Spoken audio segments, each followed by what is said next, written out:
Salve, salve, segundo ano. Tranquilo? Tudo bem com vocês? Sejam bem-vindos a mais uma aula de física. Professor Leandro falando aqui, Colégio Dominique Ubatuba. Beleza, galerinha? Pessoal, vamos dar início a um assunto novo aí, tá? Que é a dilatação térmica dos sólidos, né? Mas vamos recordar o que nós vimos em aulas anteriores. Nós vimos, né, o conceito de temperatura, né? O que é a temperatura em si, né? Que está relacionada, a grandeza física está relacionada à agitação dos átomos que compõem uma determinada substância, né? Depois nós vimos as escalas de medida de temperatura, ou as escalas termométricas, né? Nós vimos como é que você faz as conversões, né? Como você pode criar uma escala fictícia de temperatura e fazer uma equação de conversão para uma escala real, ou vice-versa, né? Nós vimos as escalas algumas escalas alternativas também, né, de temperatura, né? Como a Rankine e a Reaumur, né? E as escalas que nós usamos no dia a dia, Fahrenheit, Kelvin, Celsius. Agora, galera, a gente vai ver os efeitos que a alteração de temperatura pode causar nas substâncias, tá? E o primeiro efeito que nós vamos ver é a dilatação térmica, né? O que chega a ser dilatação térmica, né? A gente vai dividir esse assunto de dilatação térmica em duas aulas, tá? Eu vou dividir em dilatação térmica dos sólidos, que é a aula dessa aula, e dilatação térmica dos líquidos, tá? Que tem um tratamento um pouco diferente, né? Na verdade, seriam quatro aulas, né? Dilatação térmica do sólido seria dividido em três partes: linear, superficial e volumétrica e dilatação dos líquidos, tá? Mas aí eu vi que dá para a dilatação dos sólidos dá para colocar as três em uma aula, né? E a dilatação dos líquidos fica para o nosso próximo assunto. Beleza? Então nós vamos entrar numa nova área da termologia, né, que são o estudo do comportamento das substâncias diante do aquecimento ou resfriamento, né? Só que dentro da termologia nós temos a dilatometria, tá? O que seria dilatometria? Dilatometria está relacionada à dilatação, né? E dilatação, ela é a alteração das dimensões de um corpo quando submetidos à variação de temperatura. Pode ser aquecimento ou pode ser resfriamento, né? Aqui nós temos um exemplo nessa primeira foto aqui, né? Onde tem uma rua aqui, né? Toda avariada aqui, né? Foi um caso que aconteceu em Curitiba no dia 4 de fevereiro de 2012, né? O que aconteceu? Era um dia quente, fevereiro, né? Verão aqui no Brasil, né? Em Curitiba. E houve essa avaria aqui numa das principais avenidas de Curitiba. Primeiro, todo mundo achou que podia se tratar de uma explosão, né? Da tubulação de gás que passava ali por baixo da rua.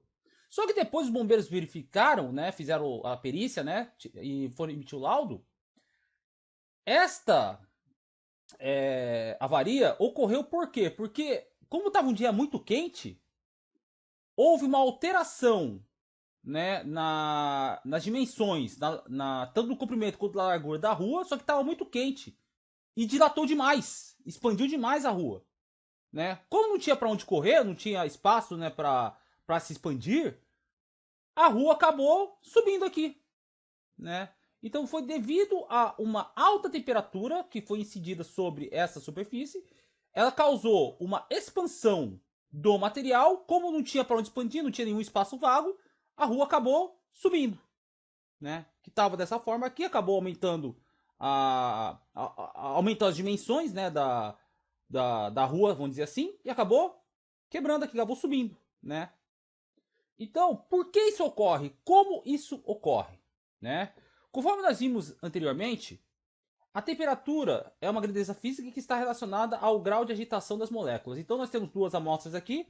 Uma está submetida a uma temperatura 1 e o outro recipiente está a uma temperatura 2, na qual a temperatura 2 é maior, né? Na temperatura 1, as moléculas, né, dessa amostra aqui, elas se estão propensas a um grau de agitação das moléculas. Como a temperatura 2, elas estão se agitando mais ainda, né? Está aumentando esse grau de agitação, vamos dizer assim, essas moléculas acabam ocupando mais espaço.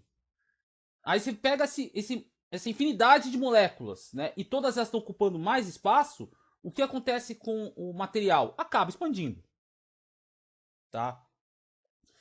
Mesma situação, né? Se fosse o contrário, né? Se tivesse numa temperatura 2, elas estavam bastante agitadas e eu fosse resfriar, né?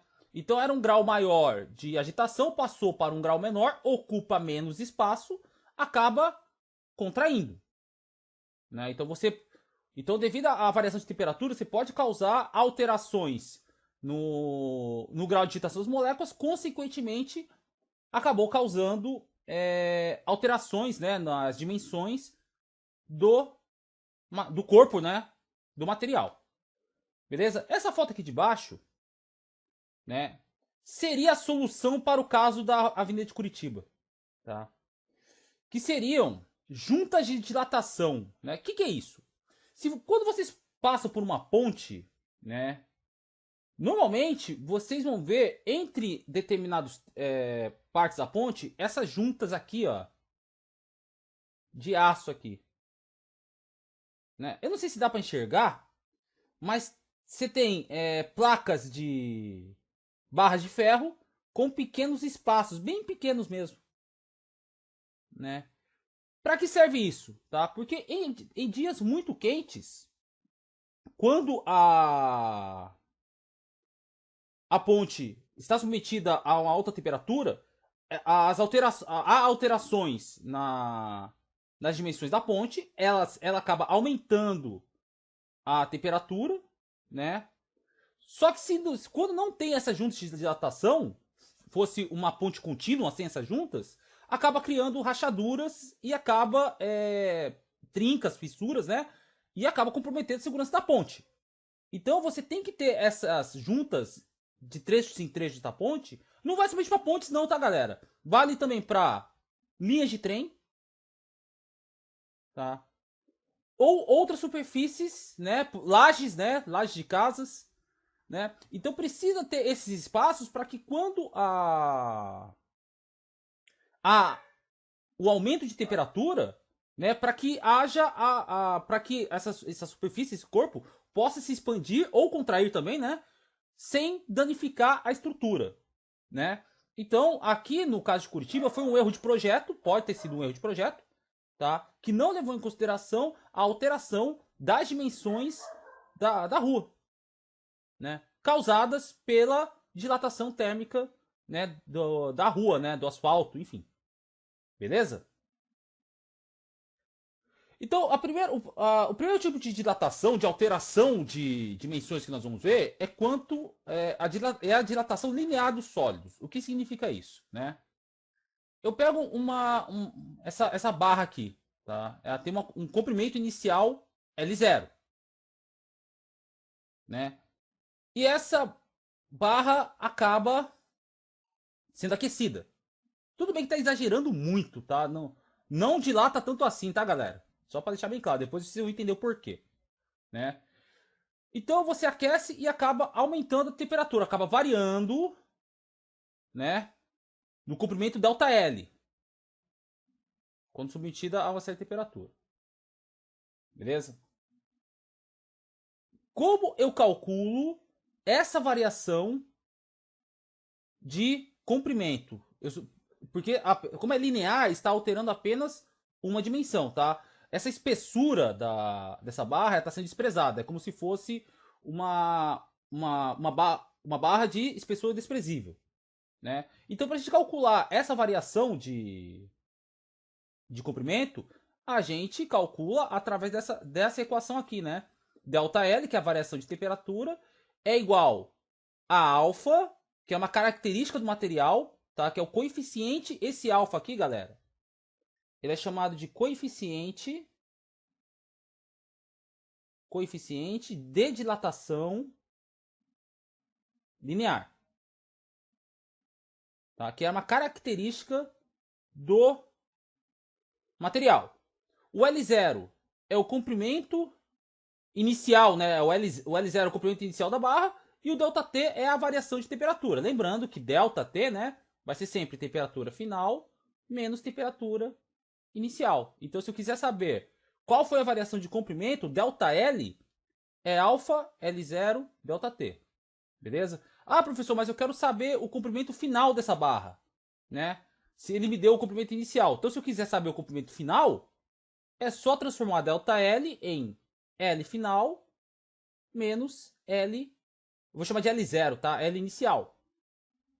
É igual a alfa, parece um 2, né? Alfa vezes L0 vezes ΔT. Então, para eu saber quem que é LF, é o comprimento final é igual, o L0 estava negativo, passou para o outro lado positivo, L0 mais alfa L0, comprimento inicial, vezes variação de temperatura. Melhorando um pouco essa equação, né, para descobrir o comprimento final, eu vou colocar o L0, que tem aqui e tem aqui. Posso colocar evidência. Então, é L0 que multiplica 1 mais alfa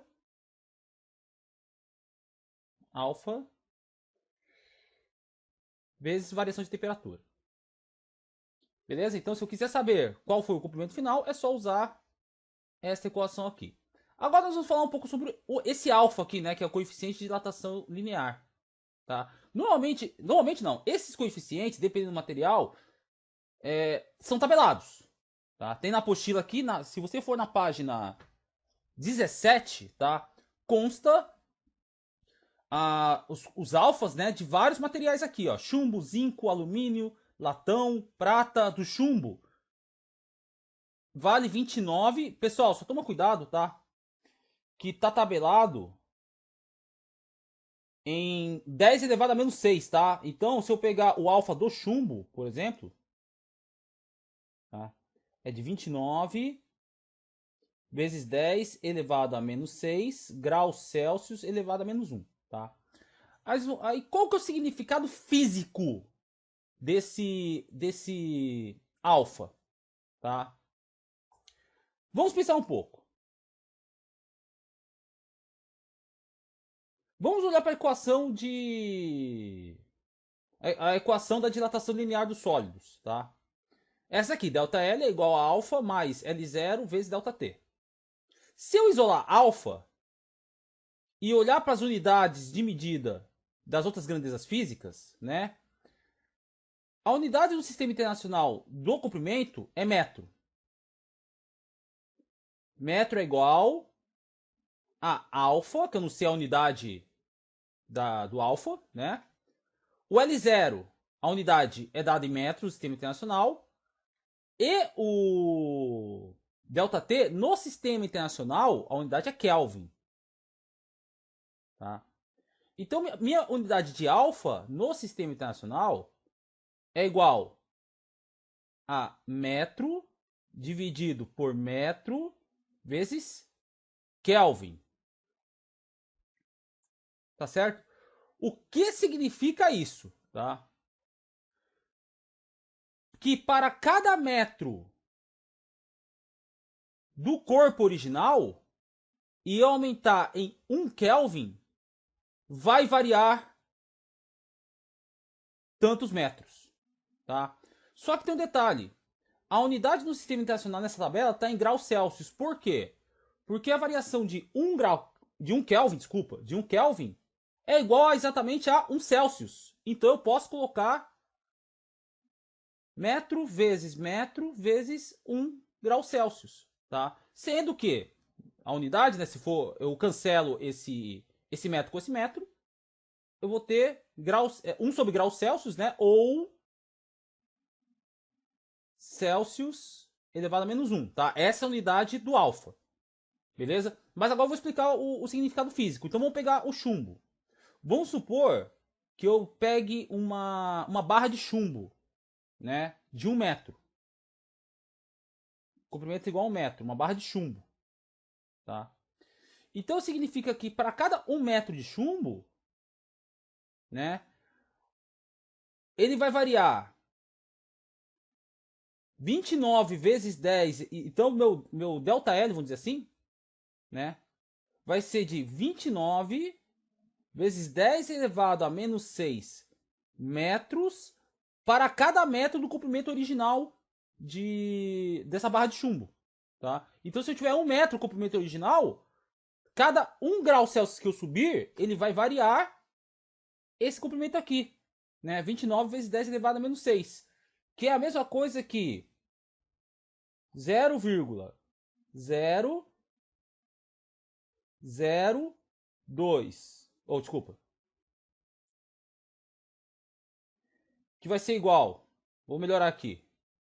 29 vezes 10 elevado a menos 3 milímetros, né? Ou 29 micrômetros, micrometros, desculpa.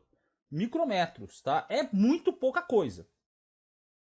Tá? É bem pequenininha mesmo essa variação. Então, o significado físico do coeficiente linear de dilatação, do alfa, né?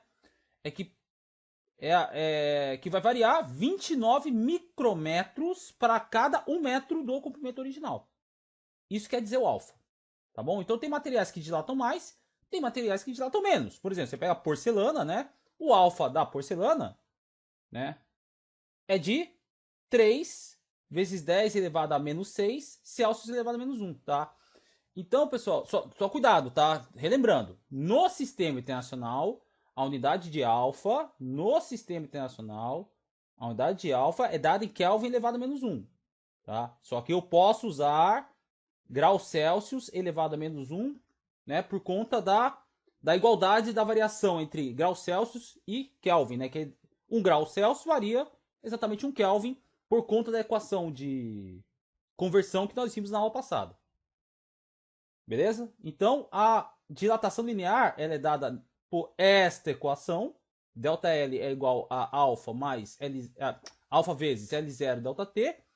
Melhorando um pouco, se eu quiser saber o comprimento final, eu transformo ΔL em LF, comprimento final menos inicial, né? Que variação de qualquer coisa é final menos inicial, né? Então eu posso isolar o final, eu descubro para quanto foi o comprimento do caso da barra, né? Beleza? Da mesma forma que nós temos a dilatação em uma dimensão, eu posso ter dilatação em duas dimensões, tá? Então, se eu estou alterando em duas dimensões o corpo, então significa que estou alterando a área, tá? E quando eu altero a área, eu tenho a dilatação superficial dos sólidos. Beleza? Que a ideia é a mesma da dilatação linear, tá? É a mesma. Porque quando. Aqui suponhamos que nós tínhamos, né, um corpo. Ele possui uma área inicial, um A0, submetido à temperatura inicial. Quando a gente aquece o corpo, lógico que a gente está exagerando bastante, né? Exagerando muito, né? Conforme nós vimos lá na dilatação linear, é na ordem de micrometros, tá? Então é bem pequenininho. É só para vocês entenderem, né, como é que essa dilatação ocorre, beleza? Quando a gente aquece um material, ele vai ter alteração de comprimento nesta dimensão e nesta dimensão. Ok? Então aqui eu vou chamar de ΔX e aqui eu vou chamar de ΔY. Tá? Então se está havendo alteração nas dimensões, na base e na altura, consequentemente você vai ter uma alteração na área. Tá? Uma alteração na área que pode expandir se aquecer, contrair quando resfria. Tá?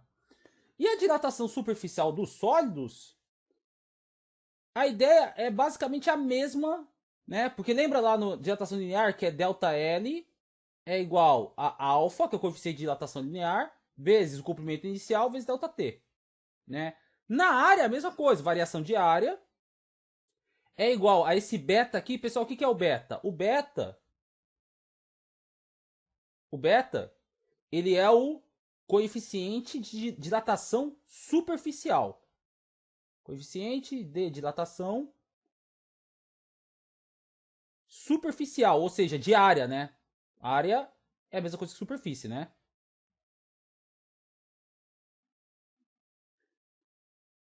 Beleza? Quanto vale esse beta? Beta, ele vale duas vezes o alfa, duas vezes o coeficiente de dilatação linear. Por quê? Porque eu estou alterando em duas dimensões. né? Então, e a variação, como é o mesmo material, né? A variação em x vai ser a mesma variação de y, vai variar a mesma coisa, né? Então, é duas vezes o alfa, o valor de beta. Beleza? Então, se eu quiser melhorar um pouquinho mais essa equação aqui, eu posso fazer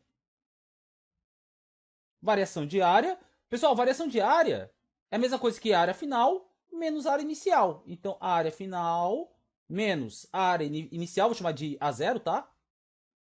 É igual ao beta, que é o coeficiente de dilatação superficial, vezes a área inicial, vezes a variação de temperatura, tá? Passando o A0 para o outro lado, a área final é igual a área inicial mais beta A0 vezes variação de temperatura, né? Colocando o A0 em evidência, né? Então a área final vai ser igual à área inicial que multiplica 1 mais beta delta T, tá? Então essa daqui é quando eu quero saber qual que foi a área, qual que é a área final ou qual que foi a área inicial. Eu também posso fazer isso, tá, gente? Porque às vezes eu tenho um comprimento, eu posso ter uma área final aqui, eu não tenho a área inicial e eu quero descobrir. Aí passa as informações do material, né? Do que é composto o material e do que é feito e qual foi a variação de temperatura, tá bom? Para descobrir quanto vale beta, o que você tem que fazer? Tem que voltar lá na tabela de alfa, né? Vai na tabela de alfa, você encontra. Eu vou fazer de novo do chumbo, tá? Então, em vez de ser uma barra de chumbo, uma placa de chumbo, uma placa retangular, tá? Vamos supor que esse retângulo aqui, essa placa, fosse feita de chumbo, né? E foi submetida a uma temperatura, um aumento de temperatura, né? Eu vou ter a área inicial, eu tenho a variação de temperatura, eu quero saber qual foi a variação de área. O que está faltando? O beta, né?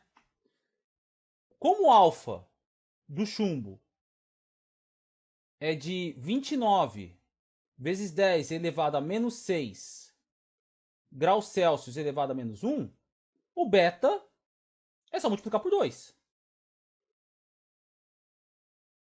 Né? O beta do chumbo é 2 vezes 29 vezes 10 elevado a menos 6 graus Celsius elevado a menos 1.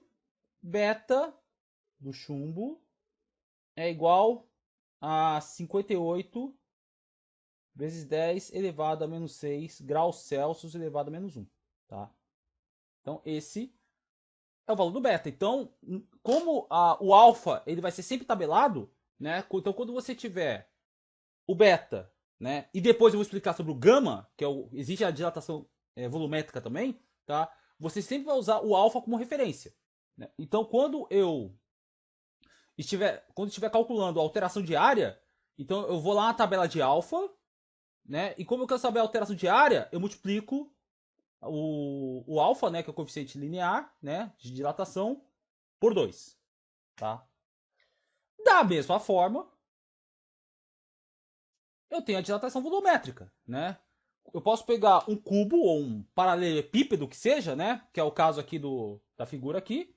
Eu tenho um material que está com eu tenho uma amostra aqui que está com as dimensões iniciais aqui, x0, y0 e z0. Pessoal, só relembrando, tá? Da mesma forma que aquece, ele expande, não custa relembrar, né? Ele pode reduzir de tamanho, ele pode contrair quando resfria, tá? Só um detalhe. Quando a gente fala de dilatação, não é somente aumentar de tamanho ou de área ou de volume, pode reduzir também, né? Então há uma alteração nas dimensões, tanto no aquecimento quanto no resfriamento, tá? Então eu submeto esse paralelepípedo aqui a um aquecimento, ele vai aumentando, lembrando, né, exagerando bastante, né, para mostrar para vocês, ele vai ter alteração nas dimensões, ele vai ter um aumento no comprimento, um aumento na largura e um aumento na altura, né? Lembrando que volume, né, volume é o produto, né, das é o produto das dimensões, né? No caso aqui é um paralelepípedo, né? Desse corpo, né? O meu V0 era x0 vezes y0 vezes z0, né? Ele passou a ter um novo volume, né? Que é x vezes y vezes c, onde x, né, é x0 mais delta x, o y0 mais uma variação em y, e o z é o z0, que é o inicial, mais uma variação de z, né? Então, se eu tenho uma variação em x, y e z, foi como se tivesse uma diferença, né? Eu vou complementar aqui, ó. Ele aumentou, né, um delta x, como se fosse um corpo assim, né? Um prisma de base retangular, um paralelepípedo, de dimensões delta y, delta x, e aqui vale delta z, tá? Então, se ele teve variação nas dimensões, ele teve uma variação de quê? De volume, né? Cujo cálculo da variação do volume, né? É a mesma ideia da alteração de comprimento e a variação de área, né? Então, ΔV é igual a gama vezes o volume inicial vezes a variação de temperatura. Aonde gama, né? Aonde gama é o coeficiente de dilatação volumétrica, tá? Dilatação volumétrica. Tá? Porque vai variar nas três dimensões, né? Variou nas três dimensões ou variação de volume, tá? Aonde gama, né, é igual a 3 vezes o alfa. Por quê? Porque estou alterando nas três dimensões. Então, essa variação, como é o mesmo material, né? A variação, se eu fosse calcular a variação de comprimento de cada lado, é a mesma variação de comprimento de cada lado. Né? Como são três dimensões, então vai ser 3 vezes. Então vai ser 3 vezes alfa. Então, se eu fosse pegar o gama do chumbo, né, de um bloco de chumbo, né, eu ia pegar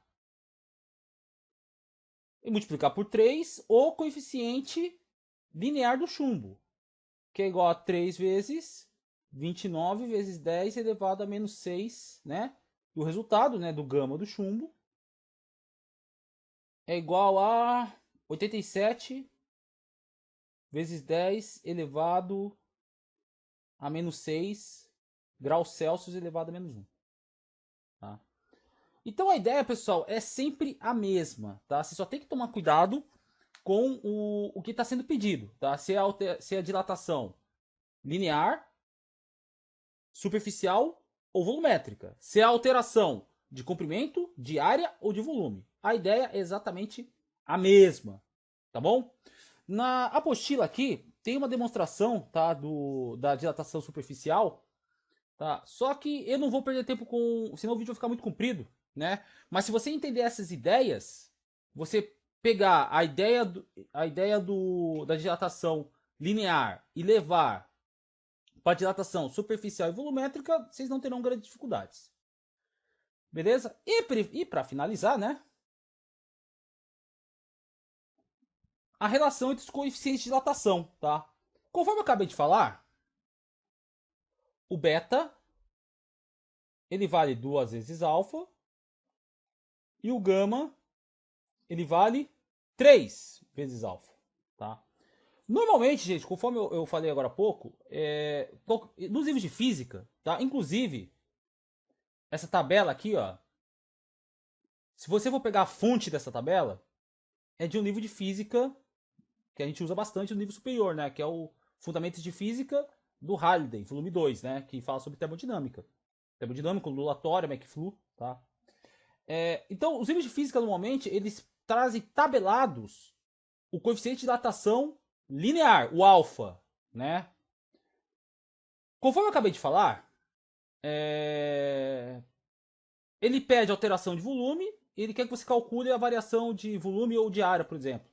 E eu mostrei, né, que o coeficiente de dilatação de área, que é o beta, é 2 vezes alfa, e o de gama, né, que é variação volumétrica, né, coeficiente de dilatação volumétrica, é 3 vezes alfa. Só que às vezes pode ocorrer algumas pegadinhas, né? Por exemplo, ele pode te dar um problema de dilatação linear e ele te dá o gama, por exemplo, né? O gama, né? Então, o que você tem que fazer? Você tem que, se ele te dá o gama, né, para você saber quem que é o alfa, o 3 está multiplicando, passa para o outro lado dividindo. Então, o coeficiente de dilatação linear, o alfa, é gama dividido por 3. Tá? Da mesma forma que eu posso passar um problema de dilatação linear e ele te dá o beta. Tá? Só que, como o problema de dilatação linear, eu não vou usar beta. Eu vou usar alfa, né? Eu vou usar o coeficiente de dilatação linear. E beta é variação diária. O que eu vou fazer? O 2 está multiplicando, passo para o lado dividindo. O alfa é igual a beta sobre 2. Tá? Então, quais são as relações, né? Então, o alfa é a mesma coisa que o beta dividido por 2, que é igual ao gama dividido por 3, tá? Da mesma forma, pode pintar algum problema, tá? Que eu tenho o coeficiente de dilatação superficial e ele quer variação de volume. Aí eu vou ter que usar quem? O gama, né? Então, eu posso igualar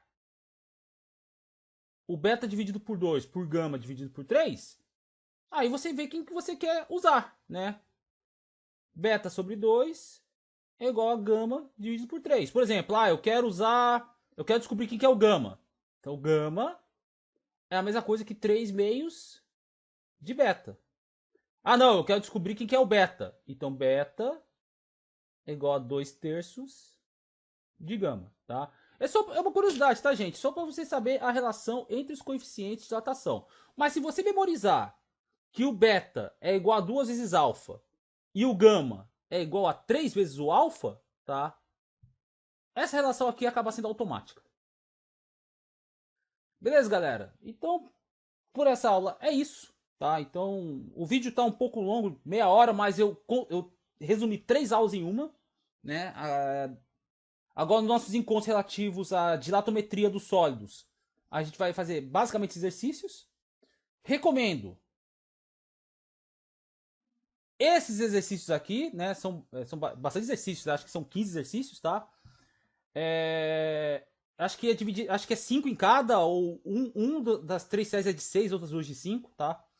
Mas estão aí as páginas, tá? Da 19 até a 21. Eu vou pegar aqui o exercício certinho aqui. Da 19 a 21 é sobre dilatação linear. São 6 exercícios, tá?